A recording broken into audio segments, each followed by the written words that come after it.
Hey everyone, I'm Sebastian from Cinemageddon Reviews, and here I am doing another first impressions video, this time on Ghostbusters Afterlife. Now let me start off by saying, at best, I am a casual fan of Ghostbusters. I liked the first movie, I only tolerated the sequel, I liked the reboot. It wasn't that good, but you know, it's the best that we could have gotten with what kind of movie they were trying to make. And Ghostbusters Afterlife was a film that I did not really want to see because I was afraid that I was going to try to be a Rise of Skywalker. We're sorry for giving you a great movie, here's a film that tries to fix all of that kind of approach, even though, quid pro quo, whether or not Ghostbusters 2016 can be considered great, it's honestly just okay. But what I was also afraid of was whether or not this movie was going to try to be a sort of Force Awakens type of ordeal where remember this, remember that, remember these guys, remember those guys. That's the part that actually ended up becoming true, but that's not a negative in this movie's part. I have a lot of good things to say about this film. Let me start off by saying this is a beautiful love letter to the first Ghostbusters movie. It's not just a beautiful love letter to the first Ghostbusters movie, it is a wonderful, beautiful, just absolutely out of this world, gorgeous love letter to Harold Ramis. I didn't know how they were going to do this movie without Harold Ramis, but they found a way, and the end result was honestly something that I didn't think was going to happen. I didn't think it was going to cry watching a goddamn Ghostbusters movie, but there we go. This movie now got into my top 10, because if a movie can make me cry, that's like 5 fucking points ahead of the I like this meter.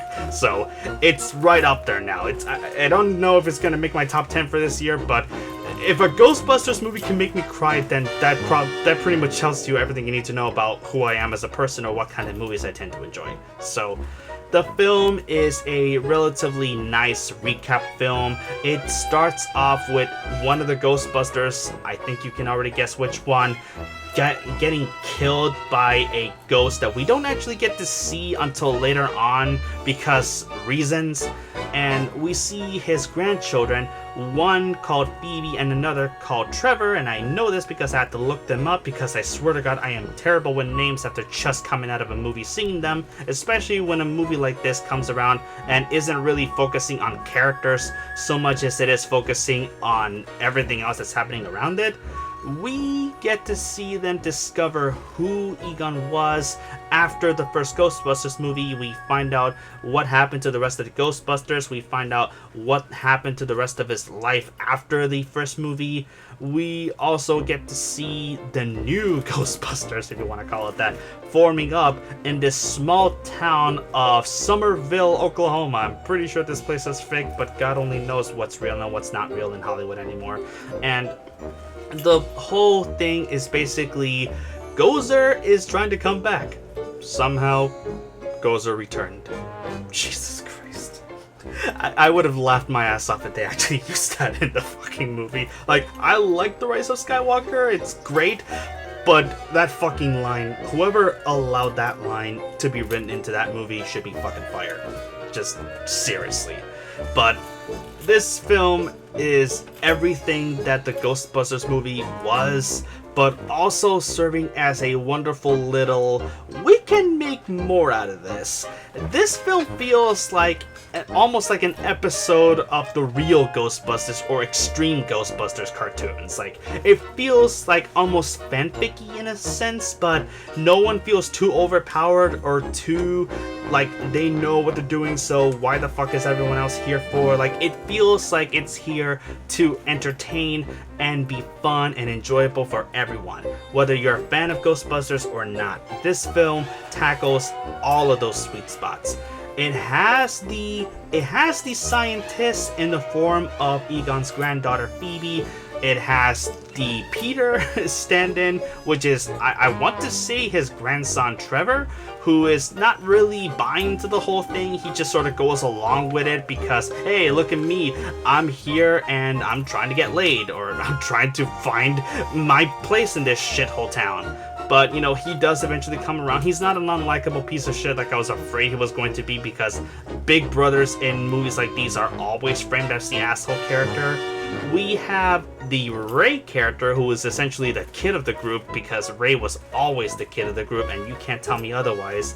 Only here, he really does actually, well, he is an actual kid, just like Egon's granddaughter. They're both 12, but he's the kid in the sense that he has this sort of childlike wonder and amazement. He's this kid they call Podcast, who's always walking around with a mic, talking like this, walking around, and everything was going down around them. That's just going around acting like a total buffoon, recording on his little microphone like he was part of a podcast. And we later find out that he actually is a podcaster, and he only has one subscriber.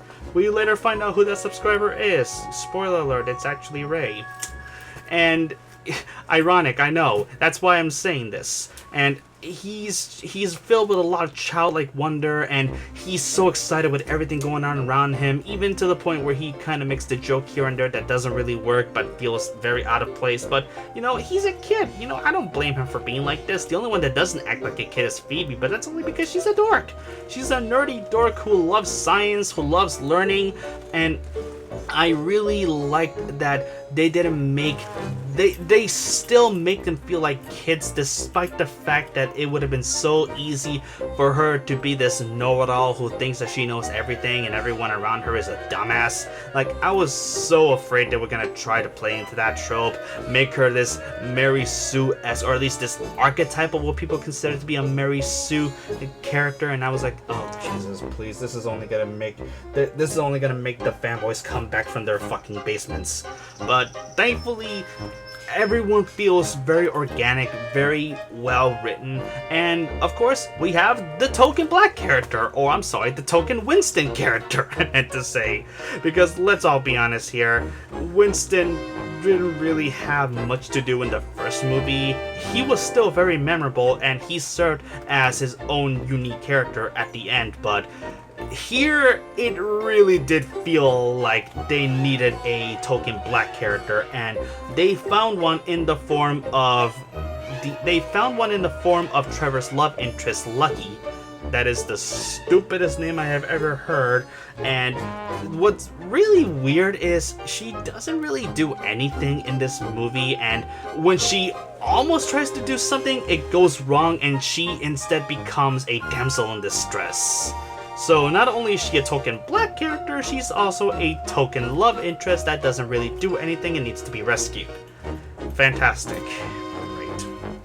But other than that, the film is this really wonderful mishmash of ideas. The visual effects are fantastic. I love the scene that we've already seen in the trailer where they're in the Ecto-1 and we find out that there's a fucking there's a goddamn gunner seat in one of the doors, and they end up fighting this Slimer type ghost, which is actually called Muncher, who is apparently voiced by Josh Gad, of all people. Kind of fitting, also kind of gross, but you know what? It's Ghostbusters. I enjoy this kind of shit when it comes to that. And I love the chase sequence. I love all of the crazy shit that they go through just to be able to catch it. The carnage that they leave on this poor, miserable town in the middle of nowhere. So all of these businesses that will now require a lot of insurance money to pay off. It's fun, and I love every second of it. What I didn't enjoy for the most part was the fucking banter with the characters. Not with the kids. The kids were fine. It's the adults. I hated the adults in this movie. Not to the point of these people make the viewing experience unwatchable or anything like that, but just to the point of, can we please go back to the ghost busting? I want to see the ghost busting. This movie has more ghost busting than the first movie, but when these assholes start talking, I just want them to shut the fuck up. And I could not care less about the romance between Paul Rudd, who is basically the Lewis archetype of this movie, and the grandkid's mother. She has a very unhappy backstory with her and Egon. Like, apparently, no spoilers here, Egon was very very, very bad at being a parent, I guess, and he ended up leaving his family behind because he went a little crazy and actually went to this town in order to be able to continue his research to find out what the hell was happening in this place that was making a lot of earthquakes happen in an area where earthquakes don't typically tend to happen. And we later find out that he was there because he was studying the possibility of Gozer coming back to not only get their revenge, because I don't know what their pronouns are. I still struggle to find out what their pronouns were from the first movie. And that's actually how he ended up dying in the first few minutes, because he actually ends up capturing one of the demon dogs. I don't know if it's the gatekeeper or the keymaster. It was one or the other that he ends up capturing, and he ends up getting killed by the remaining one. But then the kids find the trap that he ended up hiding away, and now both the gatekeeper and keymaster are free, and they're trying to reconnect in order to bring Gozer back into the human world.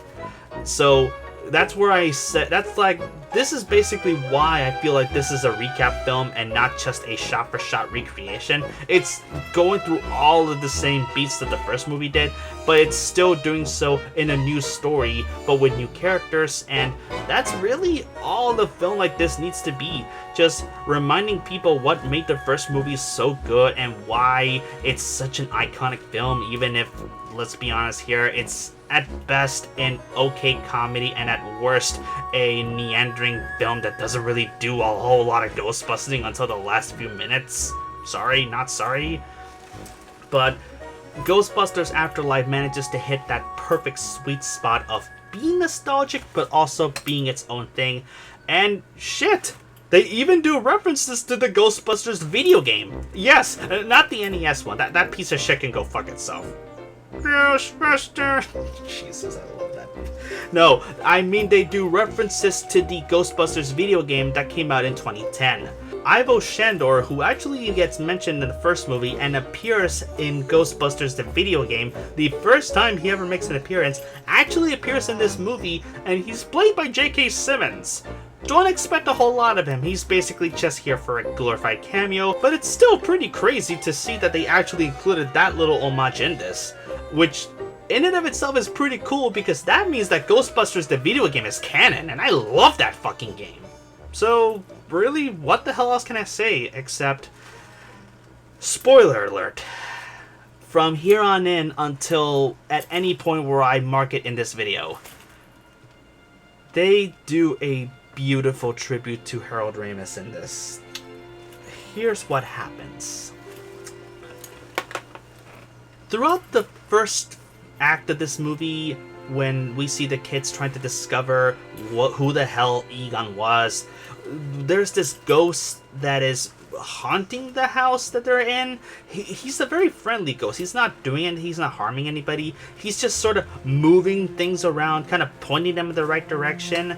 And this only happens towards Phoebe and her mother. I think her name is Callie. I could be wrong. I don't really care. Her mother was not that interesting of a character. But at the end of this movie, all three Ghostbusters come back. That's Ray, Peter, and Winston. All of them coming back in their old uniforms, their old getup. They look incredible despite how fucking old they look. And they each work together to help bring Gozer down, but their efforts are not enough. So Phoebe, using her father's proton pack, fucking shoots at Gozer in this sort of Dragon Ball Z fucking Cell versus Gohan-esque situation where they're both Kamehameha the fuck out of each other, and as they're doing this, they're fucking shooting at each other, we see the ghost of Egon grabbing the proton pack, helping to keep it steady while he stands there helping his granddaughter fight off Gozer, and all the Ghostbusters get together to help bring her into submission. Him, her, they, holding them into submission while they get the traps ready and capturing Gozer once and for all. We see all of the Ghostbusters seeing this spirit of their dearly departed Egon, as he says nothing. He doesn't say a single word. He just looks at them, and they all share their last moments with him before he shares one last moment with his daughter, and then finally passing away, ascending to fucking heaven, and we see the words, "For Harold." I goddamn cried at this point during the movie. It was such a beautiful moment. I honestly don't know how nobody in the theater was crying besides me, but then again, the theater was almost empty. And with that, Ghostbusters Afterlife is a very fun film. I liked a lot of it. I think the fan service is a little too much, but I'm a fan and I am serviced. So if you love the first Ghostbusters movie, or hell, if you like anything Ghostbusters related, go watch this movie. You're not going to be disappointed. I really enjoyed it. I really loved it. This film was everything that I was afraid it was going to be, but at the same time, it was nothing at all like I was afraid it was going to be. So it's a bit of a mixed bag for me, but it's a mixed bag that I will definitely enjoy watching with my girlfriend when it eventually comes out, because I know for a fact she's going to be crying as much as I am. So enjoy it or not. I don't really care. I'm Sebastian from Cinema Again Reviews, signing out, and I'll see you on the wasteland.